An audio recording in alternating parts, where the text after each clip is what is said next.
देखो, कई बैटमैन आए और कई बैटमैन गए, पर जो और अब बेन एफ्लेक वाले बैटमैन का था, मुझे नहीं लगता किसी और को देखकर वो चीज़ ऑडियंस को महसूस हुई। और यही रीज़न है कि आज अभी इसी वक्त अगर बेन एफ्लेक वाले बैटमैन की सोलो मूवी रिलीज होती है तो ना प्रमोशन की ज़रूरत पड़ेगी और ना ही हाइप बनानी पड़ेगी। थिएटर ऑलरेडी फुल हो जाएंगे। पर अगर आप ध्यान से देखो तो रॉबर्ट पैटिसन और क्रिश्चियन बेल वाले बैटमैन में भी कोई कमी नहीं थी, वो सारे ही कमाल के थे। तो ऑडियंस को ये बेन एफ्लेक वाले ही बैटमैन को लेकर इतना लगाव क्यों है, खासकर ये जिम और जो लौंडे अभी नए नए जवान हुए हैं उनमें? तो इसका सिंपल सा रीज़न है कि वो बंदा मर्दों को टेस्टोस्टेरोन फील करवा देता था। एक्सपीरियंस से बोल रहा हूँ, ये सीन देखो और ये सीन देखो।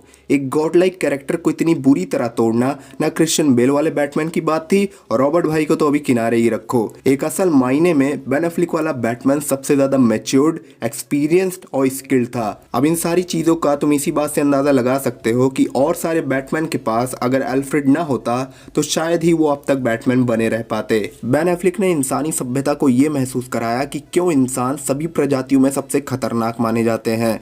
पहले कभी भी बैटमैन को एक सुपर हीरो का दर्जा नहीं मिला। वो हीरो माना जाता था, क्रिमिनल्स को पकड़ता था, केस सॉल्व करता था, पर ये तो डेयरडेविल भी करता है। पर जब बैटमैन वर्सेस सुपरमैन मूवी में ये सीन आया, उस पर्टिकुलर सीन में बंदे ने बिना बोले ऑडियंस को अपनी आंखों से ही बता दिया कि अगर लड़ाई हुई, जो कि होगी, तो कौन जीतेगा। और उसी जीत ने बैटमैन की पॉपुलैरिटी को एक अलग मुकाम तक लेकर गई। डीसी स्टूडियोज को जैक स्नाइडर का शुक्रिया करना चाहिए और पैर पकड़कर माफ़ी भी मांगनी चाहिए। और साथ ही साथ हमें वार्नर ब्रोस से सीख भी लेनी चाहिए कि पैर पर कुल्हाड़ी मारना किसे कहते हैं, ना कि सिर्फ एक सुपर हीरो की तरह, बल्कि उसने एक इंसानी तौर पर हमें ये सिखाया कि भले ही तुम कितने रईस हो, तुम में कितना घमंड हो, पर जब ज़रूरत पड़े तो मदद मांगना कोई बुरी बात नहीं है। अगर कोई मुझे दीवार पर चिपका देना भाई ऐसे, कसम से दुनिया तबाह हो रही है होने दो, पहले इसको तोड़ो। ये जो माइंडसेट है ईगोस्टिक वाला, इसे तुम खुद पर तब हावी होने दो जब रुकने का मन करे। वो सीन याद है जब पूरी जस्टिस लीग खड़ी थी सुपरमैन को रोकने के लिए? मैं पूरी तरह कन्विंस था कि भाई सभी मिलकर तो रोक ही लेंगे, आखिर कितनों से लड़ेगा सुपरमैन। हाँ, और फिर क्या हुआ तुम जानते हो। और इस बीच जब बैटमैन ने लुइस लेन को उसके सामने रखा, उसी वक्त एफ्लेक वाला बैटमैन सबसे स्किल्ड बैटमैन की लिस्ट में सबसे ऊपर आ गया।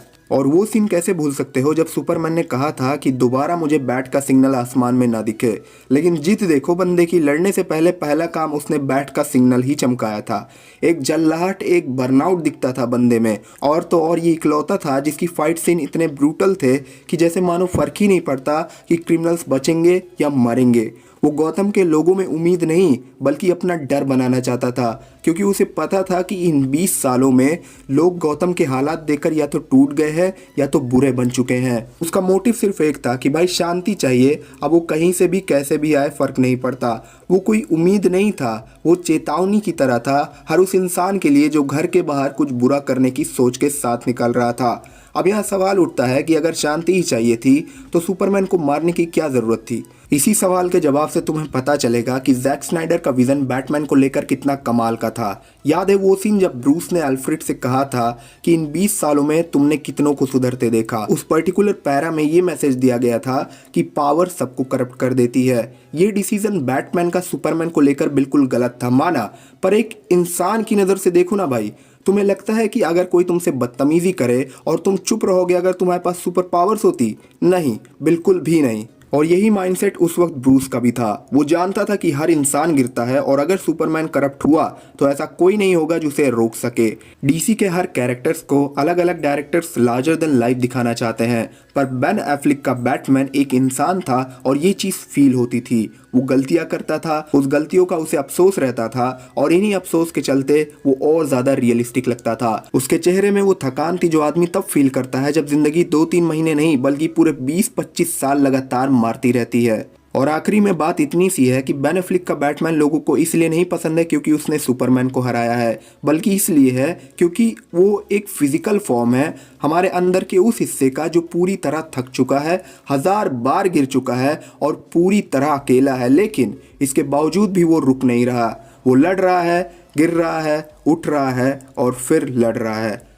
तो यार दैट्स इट, ये था वीडियो। होप सो तुम्हें अच्छा लगा होगा। अगर इस वीडियो का कोई भी पार्ट तुम्हें अच्छा लगा तो वीडियो पे एक लाइक और चैनल पे नए हो तो सब्सक्राइब करके बेल आइकन दबाना बिल्कुल मत भूलना। जल्द मिलते हैं।